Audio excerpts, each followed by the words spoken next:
레몬물을 매일 30일 동안 마신다면 과연 어떤 변화가 일어날까요? 생각보다 놀라운 효과들이 있을 수 있습니다.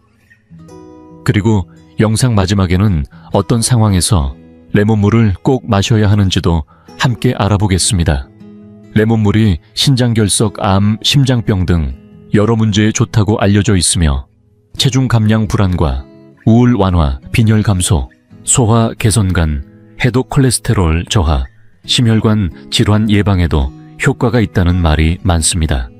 그래서 오늘 영상에서는 이 주장들 중 어떤 것은 신뢰할 수 있고 어떤 것은 조금 거리를 두고 봐야 하는지를 함께 살펴보겠습니다. 신장결석 이야기부터 꺼내볼까요? 사실 신장결석의 주된 구성 성분은 칼슘과 옥살산입니다. 그런데 레몬에는 구연산, 즉 시트르산이 풍부하게 들어있습니다. 이 시트르산은 옥살산과 결합하여 그것이 몸 안에서 결석으로 굳기 전에 바깥으로 배출되도록 도와주는 역할을 합니다. 결과적으로는 신장결석이 생기는 걸 막아주는 기능을 한다고 볼 수 있죠. 하지만 여기서 중요한 점이 있습니다. 그 정도 효과를 보려면 그냥 물에 살짝 짜 넣은 레몬 한 조각으론 부족합니다. 예를 들어 신장결석 문제가 있다면 레몬즙을 마시는 습관은 분명 도움이 될 수 있습니다. 다만 어느 정도 양이 필요하냐면 농축된 레몬즙을 반 컵 정도는 마셔야 효과적인 구연산을 얻을 수 있습니다. 생각보다 많은 양 같지만 실제로는 그리 어렵지 않은 양입니다.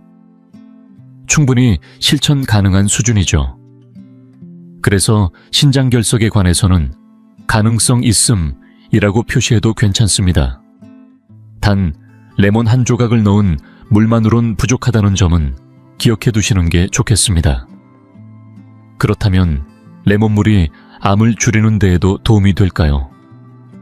어떤 연구에서는 레몬 속에 들어있는 식물 영양소가 특정 암세포를 죽인다는 결과가 있긴 했습니다.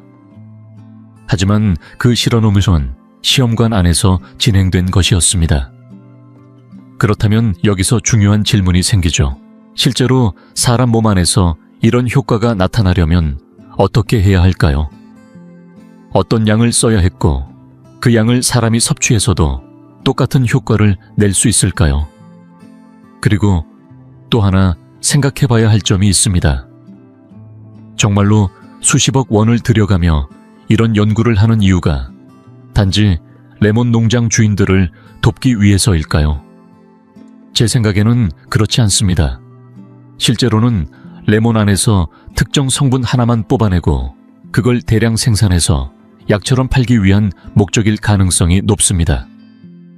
즉, 실험에서 사용된 성분의 농도는 우리가 단순히 레몬물을 마셔서 얻을 수 있는 양보다 훨씬 많다는 뜻입니다. 그래서 제 개인적인 판단으로는 이 부분에는 물음표를 달아두는 게 좋겠습니다. 하지만 그렇다고 해서 레몬물이 몸에 해로운 건 아니니 마셔서 손해볼 일은 전혀 없겠죠. 그렇다면 레몬물이 심장 건강을 지켜주는 데 도움이 될까요? 어떤 분은 이렇게 말합니다. 비타민C가 풍부한 과일과 채소를 자주 먹으면 뇌졸중이나 심혈관 질환 예방에 좋다는 연구 결과가 있다더라. 그리고 나서 덧붙이죠. 레몬은 비타민C가 많으니 결국 레몬이 심장병을 막아줄 수 있다는 겁니다. 그런데 여기엔 조용히 짚고 넘어가야 할 문제가 하나 있습니다. 그 연구는 비타민C 자체가 심장을 보호한다고 말하지 않았습니다. 단지 심장에 좋은 특정 채소들이 공교롭게도 비타민C를 많이 함유하고 있다는 것뿐이었죠. 다시 말해 레몬에 들어있는 비타민C가 심장에 좋다는 직접적인 증거는 어디에도 없다는 얘기입니다. 두 개의 전혀 관련 없는 내용을 서로 이어붙여 억지 결론을 만들어낸 셈이죠. 물론 저도 레몬이 심장에 해롭다고 말하고 싶은 건 아닙니다. 그렇다고 무조건 도움이 된다고 단정 지을 수도 없는 거죠. 논리적인 흐름이 성립되지 않으면 그 결론은 아무리 듣기 좋아도 받아들이기 어렵습니다. 요즘엔 워낙 다양한 주장이 넘쳐납니다. 작은 단서 하나만 발견해도 그걸 근거로 어마어마한 효과를 주장하는 일이 비일비재하죠. 또 하나 흥미로운 주장을 하나 소개해 드릴게요.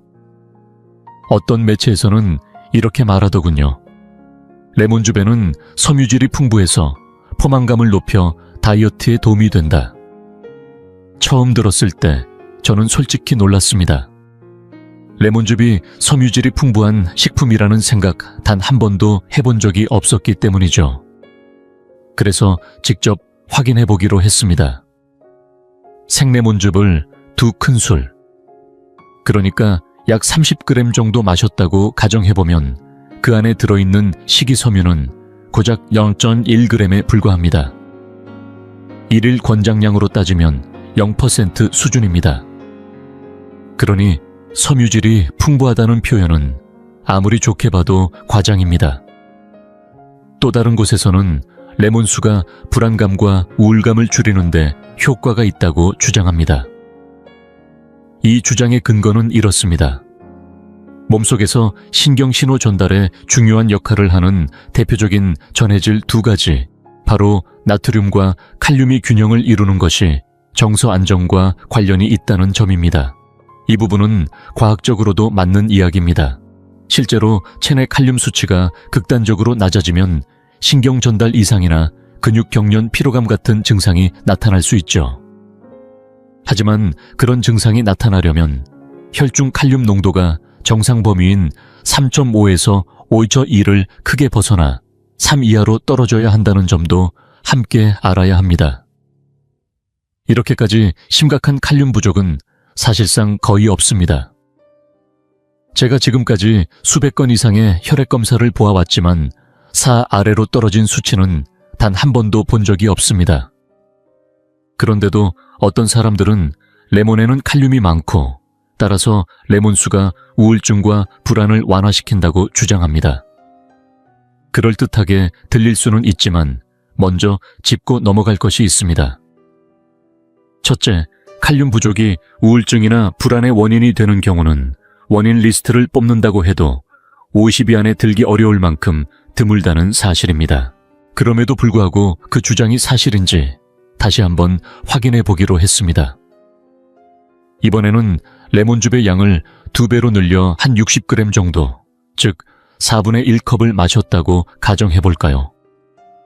그 안에 들어있는 칼륨 함량은 62mg입니다. 들으면 꽤 있어 보일 수도 있지만 실제로는 일일 섭취 권장량의 1%에 불과합니다. 이 수치를 보면 레몬은 칼륨이 풍부하다는 말이 왜 무리수인지 알 수 있습니다. 게다가 그것이 우울증을 치료하거나 완화할 수 있다는 주장은 솔직히 말해 억측에 가깝습니다. 정말로 칼륨을 보충하려는 목적이라면 농축된 레몬즙을 3컵은 마셔야 큰 아보카도 1개 분량의 칼륨을 섭취할 수 있습니다. 솔직히 어떤 걸 선택해야 할지 대답은 이미 나와 있죠. 만약 당신이 정말 심각한 수준의 칼륨 결핍으로 불안감이나 우울 증상을 겪고 있다면 그때는 음료로 해결할 수 있는 수준이 아닙니다. 의학적으로 권장되는 수준의 치료용 용량을 확보해야겠죠. 하루 권장량 100%를 채우기 위해서는 무려 4.6리터, 즉 1.2갤런의 농축 레몬즙을 마셔야 합니다. 그 정도의 양을 마셨다면 몸속에 들어오는 당분만 해도 무려 3자체 17g의 탄수화물과 100길16g의 설탕을 함께 섭취하는 셈이 됩니다. 정말로 그렇게 마셨다면 그 용기에 담긴 레몬보다 당신의 인내심에 더 큰 박수를 보내드리고 싶습니다. 하지만 조심스럽게 말씀드리자면 레몬물에는 정말로 눈여겨볼 만한 가능성이 몇 가지 존재합니다. 물론 기적처럼 무언가를 고쳐주는 건 아닙니다. 하지만 그 안에 들어있는 성분이 우리 몸 안에서 어떤 역할을 하는지를 제대로 이해하게 되면 왜 레몬물이 빈혈을 완화하고 소화를 돕고 심지어 간을 정화하는 데까지 영향을 줄 수 있는지를 자연스럽게 받아들일 수 있습니다. 콜레스테롤 수치를 낮추는 데도 기여할 수 있고 더 나아가 체중 감량이나 심장 건강에도 긍정적인 영향을 줄 수 있다는 이야기도 그 흐름 안에서 충분히 설명이 됩니다. 우선 가장 먼저 살펴볼 부분은 빈혈입니다. 레몬의 풍부한 성분 중 하나인 시트르산 이름 그대로 산성 물질입니다. 산성이라는 것은 곧 pH 수치가 낮다는 뜻인데, 이 pH는 우리 몸 안에서 각종 소화 신호를 유도하는데 매우 중요한 역할을 합니다. 즉, 시트르산이 들어오면 위에서 염산 분비가 더 빨라지고 그에 따라 위의 산도가 평소보다 훨씬 빠르게 낮아지게 됩니다. 위가 더 빨리 산성 환경으로 바뀌면 철분의 흡수율이 향상됩니다. 특히 채식을 위주로 하는 분들에게는 이 부분이 굉장히 중요합니다. 식물성 식품에 들어있는 철분은 비햄철이라고 불리며 동물성 식품에 들어있는 햄철에 비해 흡수가 훨씬 어려운 구조를 가지고 있기 때문이죠. 하지만 산도가 충분히 낮아지면 이 비햄철도 어느 정도 흡수될 수 있기 때문에 채식을 하시는 분들에겐 산을 유도하는 음식 섭취가 빈혈을 예방하는 데 실질적인 도움이 될 수 있습니다. 그런데 여기서 끝이 아닙니다. 이렇게 생성된 산은 소화작용에까지 영향을 미치며 우리 몸에 또 다른 중요한 반응을 유도하게 되는데요. 바로 콜레시스토키닌이라는 호르몬이 활성화됩니다. 이 호르몬은 담낭, 즉 쓸개를 자극해서 움직이게 만듭니다. 그 결과 담즙이 분비되고 담즙은 지방을 분해하는데 핵심적인 역할을 하죠. 위에서는 단백질 분해 효소인 펩신을 활성화시키기 위해 산이 필요하고, 담낭에서는 지방을 녹이는 담즙이 필요합니다. 레몬의 산 성분이 이런 일련의 과정을 촉진해주면서 단백질과 지방 모두를 효과적으로 소화할 수 있는 여건을 만들어주는 셈입니다. 여기서 흥미로운 점이 하나 더 있습니다.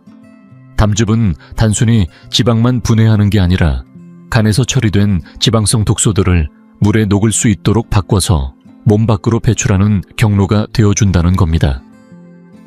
간은 지방에 녹는 해로운 물질들을 무해한 형태로 전환시켜 담즙에 실어보냅니다. 이 담즙은 쓸개에 저장되었다가 콜레시스토키닌의 자극으로 한꺼번에 분출됩니다. 이처럼 담즙은 두 가지 역할을 동시에 합니다. 지방을 분해하는 동시에 간에서 발생한 독소를 외부로 배출해주는 통로가 되는 것이죠. 그런데 만약 위산이 부족하거나 콜레시스토키닌이 제대로 분비되지 않는다면 어떻게 될까요? 쓸개는 게을러지고 담즙은 고이게 됩니다. 그러면 간이 독소를 버릴 곳이 없어지면서 간 내부 순환까지 정체되는 현상이 생깁니다. 결국 이런 과정을 막기 위해서라도 위산을 유도하고 담즙 분비를 촉진하는 건 굉장히 중요합니다. 이 동일한 메커니즘은 콜레스테롤 조절에도 영향을 줍니다. 담즙은 콜레스테롤로 만들어지기 때문에 쓸개에 담즙이 고여있고 비워지지 않으면 굳이 새로운 담즙을 만들 이유가 사라집니다. 이 상태가 반복되면 몸 안의 콜레스테롤 순환도 느려지고 수치가 조절되지 않게 됩니다. 하지만 담즙을 자주 비워내고 쓸개를 활발하게 만들어주면 몸은 새로운 담즙을 만들기 위해 콜레스테롤을 적극적으로 사용하게 되고, 이 흐름 속에서 자연스럽게 콜레스테롤 수치도 균형을 맞춰가게 되는 겁니다. 그런데 이야기가 이제부터 진짜 흥미로워집니다. 이번엔 탄수화물이 몸 안에서 어떻게 소화되는지에 대해 한번 짚어보겠습니다. 입속에는 침이 분비되는데 그 침 안에는 타액 아밀라제라는 소화 효소가 들어있습니다. 이 효소는 탄수화물을 처음으로 분해하는 역할을 하죠. 많은 분들이 이 효소는 씹을 때만 잠깐 작용하고 위에 들어가면 위산에 의해 바로 파괴된다고 생각하시곤 합니다. 하지만 실제로는 그렇지 않습니다. 위에서 산이 본격적으로 작용하기까지는 시간이 제법 걸릴 수 있습니다.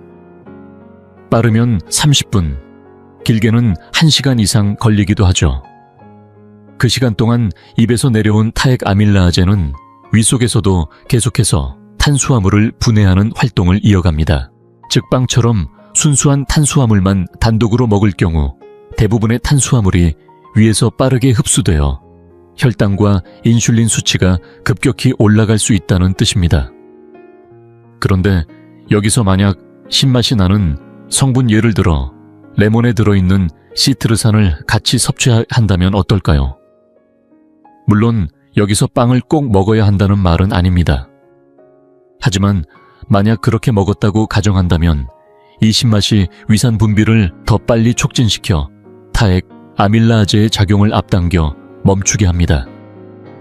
그 결과 탄수화물의 소화 속도가 느려지고 혈당과 인슐린의 급격한 상승을 피할 수 있게 되는 것입니다. 이 한 가지만으로 당뇨를 고치거나 심혈관 질환을 완전히 해결할 수는 없습니다. 하지만 혈당의 급등락을 줄이는 데에는 매우 의미 있는 효과라고 볼 수 있습니다. 무엇보다 혈당은 단순히 낮은 게 중요한 것이 아니라 안정적으로 유지되는 것이 훨씬 더 중요합니다. 혈당이 자주 급격하게 오르내리면 몸에 미치는 손상이 훨씬 더 큽니다. 그래서 혈당을 조금만 더 안정적으로 관리할 수 있어도 식사 후 허기짐도 줄어들고 식욕 조절도 더 수월해집니다. 탄수화물에 비교적 잘 적응되어 있고 건강을 유지하는 목적으로 식단을 관리하는 분이라면 식사할 때 약간의 식초나 레몬즙을 곁들이는 것만으로도 혈당의 급격한 상승을 막는 데 큰 도움이 될 수 있습니다. 다만 이미 대사 건강에 문제가 있거나 당뇨를 앓고 있거나 탄수화물에 민감하게 반응하는 분이라면 이야기가 달라집니다. 같은 양의 탄수화물을 섭취했을 때 몸 안에서 생성되는 인슐린 양은 여전히 많기 때문에 소화 속도가 조금 늦어진다고 해도 결과적으로는 여전히 인슐린 부담이 큽니다. 그래서 이런 분들에게는 이 방법이 근본적인 해결책이 되기 어렵습니다. 그럼에도 불구하고 이 방식은 혈당을 조금이라도 안정시키는데 분명 의미가 있습니다. 특히 심장 건강이나 뇌혈관 질환 예방 측면에서 대사 균형을 잡아가는 데 도움이 되는 작은 습관이 될 수 있습니다. 그렇다면 마지막으로 레몬수를 하루도 빠짐없이 30일 동안 마시면 어떤 일이 벌어질 수 있을까요? 제가 찾아본 한 영상에서는 어떤 여성이 평생 체중 감량에 실패해왔다가 레몬수를 마시기 시작하면서 30일 만에 무려 9kg이나 감량했다고 말합니다. 그뿐만이 아닙니다.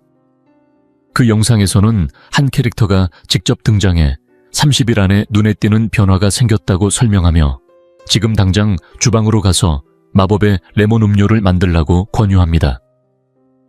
물론 저는 그 장면을 다소 재미있게 바라보긴 했지만 한편으로는 실제 사례도 있었습니다. 한 남성은 이렇게 말했습니다. 자신은 레몬수를 꾸준히 마시면서 3개월 동안 무려 10kg를 감량했다고요. 주당 약 0.8kg를 감량한 셈인데 정말 인상적인 수치입니다. 하지만 그는 단지 레몬수만 마셨던 건 아닙니다. 그는 스스로 말합니다. 레몬수와 함께 모든 가공식품을 끊었다고요. 이건 엄청난 변화입니다. 몸에 영양소가 거의 없는 인스턴트 음식 대신 진짜 음식을 먹는 것만으로도 건강은 눈에 띄게 달라지기 시작합니다. 또한 그는 하루 중 오후 5시 이후에는 아무것도 먹지 않기로 했다고 합니다. 이것이 바로 간헐적 단식입니다. 시간을 정해 식사하는 습관은 단순한 다이어트보다 훨씬 더 깊은 신진대사 회복 효과를 가져옵니다. 이 두 가지를 동시에 실천한 것만으로도 이미 그의 몸은 건강을 되찾기 시작한 셈이죠. 여기에 더해 그는 매일 유산소 운동도 병행했습니다. 걷기든 가벼운 달리기든 몸을 움직이는 것만으로도 대사율은 올라가고 노폐물 순환도 활발해집니다. 그는 이렇게 말합니다. 레몬수와 함께 이러한 생활 습관을 함께 실천하면 분명 눈에 띄는 변화가 찾아올 것이라고요. 저는 그의 말에 전적으로 공감합니다. 그가 했던 변화 하나하나가 바로 제가 이 채널에서 강조해왔던 것들이니까요. 진짜 음식 먹기, 시간 제한 식사, 꾸준한 운동, 그리고 그 모든 변화의 옆에서 레몬수가 자그마한 역할을 했던 것이죠. 그렇다면 정말로 레몬수가 변화에 직접적인 역할을 했을까요? 제 생각에는 했다고 봅니다. 아주 작고 마지막 조각 같은 영향이었겠지만요. 한 1%쯤 되는 그 조용한 변화 말입니다. 하지만 이걸 너무 과장해서 받아들일 필요는 없습니다. 중요한 건 전체적인 그림을 함께 보는 겁니다. 30일을 일하는 시간 동안 우리가 앞에서 이야기했던 생리적 메커니즘을 기반으로 분명 몸에 좋은 변화를 느낄 수는 있습니다. 이론적으로도 맞는 흐름이고 실제로도 불가능한 이야기는 아닙니다. 그렇다고 해서 제 건강 전체를 오직 레몬수 한 잔에만 맡길 수는 없겠죠. 그럼에도 불구하고 제가 매일 레몬수를 마시는 이유는 분명합니다. 맛있기 때문입니다. 저는 탄산수에도 레몬을 넣고 된장국을 끓이면서도 마지막에 레몬을 몇 방울 넣습니다. 우리 집 반찬 중에 레몬이 들어가지 않는 날이 거의 없을 정도죠. 그 신선하고 밝은 산미, 저는 그 맛을 정말 좋아합니다. 혹시 여러분도 30일 동안 레몬수를 마시고 건강이 크게 좋아졌다고 느끼셨다면 그때 한번 되돌아보셨으면 좋겠습니다. 그 한 달 동안 혹시 다른 것도 바꾸지 않으셨나요? 탄산음료 대신 레몬수를 마시기 시작했다면 그 변화 하나만으로도 삶의 질은 분명 달라졌을 겁니다. 탄산 6캔 대신 맑은 레몬수가 들어갔다면 몸이 반응하지 않을 수 없겠죠. 그런데 많은 분들이 간과하는 게 하나 있습니다. 그건 바로 마음의 전환입니다. 무언가를 30일 동안 꾸준히 실천하기로 마음을 먹는 순간 자기 자신에 대한 믿음이 생기기 시작합니다. 나도 할 수 있구나 라는 작은 확신이 다른 행동으로 자연스럽게 이어지게 되죠. 레몬수를 마시기 시작했던 그 남성도 사실은 레몬수만 마신 게 아니라 그때부터 인생 전체를 새롭게 바꾸기 시작한 겁니다. 이런 결정은 사람의 마음속에서 아주 조용히 그러나 강력하게 퍼져나갑니다. 헬스장에 등록하게 되고 그동안 미뤄왔던 걷기를 시작하게 되고 산책 나간 김에 한 정거장 더 걷게 되고 가끔 당기던 과자는 어느새 손이 가지 않고 술도 덜 마시게 되고 운동으로 땀이 흐른 덕분에 밤잠도 깊이 자게 되고 결국 그 모든 것이 하나의 순환처럼 연결되기 시작하는 거죠. 결국 그렇게 달라진 인생을 되돌아보며 사람들은 이렇게 말하게 됩니다. 내가 레몬수로 건강을 되찾았어. 물론 여러분은 그보다 더 깊은 내막을 알고 계시겠죠. 레몬수가 바꾼 건 몸이 아니라 마음이라는 걸요. 오늘 영상이 마음에 드셨다면 꼭 추천해드리고 싶은 또 다른 영상이 기다리고 있습니다. 몸의 원리를 이해하면 건강이 쉬워집니다. 지금 구독 버튼 눌러주시고 알림 설정까지 해두시면 다음에도 삶을 지키는 이야기 절대 놓치지 않으실 겁니다.